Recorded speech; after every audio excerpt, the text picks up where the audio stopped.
So welcome back to the channel. So today we'll be looking at access control allow origin missing. So this is one of the error message that you will see sometime printed in your console while you are working on a website or a front end website, right? So what happens here is, let's say you are having a front end. So in front end you will be making a request to the back end, right? You'll making a AJAX call, or you're making a fetch API, or you will make a get request or post request, any kind of request you'll be making it to the back end, right? So these backend services are sometimes hosted on the same server, okay? But sometimes there's a possibility that these services are not hosted on your server. These are hosted somewhere else. Let's say there's a public API, and there's an API and a paid service, and you are making a request to that API. So in that case, there is a possibility that you can see this error. So what does it mean? First of all, this is a security mechanism, okay? Allow access control, allow origin.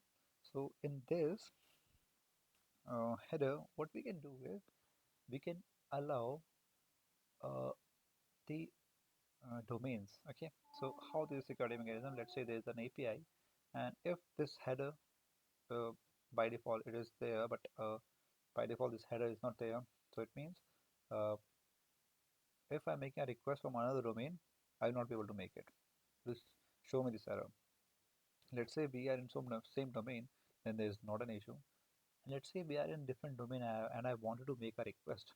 In that case, we need to add this header, access control allow origin, and we need to provide a value. We need to provide a value like this, access control allow origin, and we have to give the domain name that is allowed, like the front end that is allowed to make a request to this backend.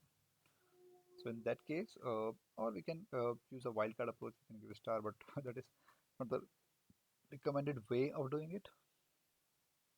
Okay, cool.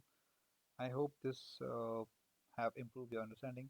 And another way is to change that you can write this to an SD access requested domain file. This part I don't know like how this is possible, but this part I know like this is possible. So I will find a solution to this, and I'll show you guys why I'm facing this issue.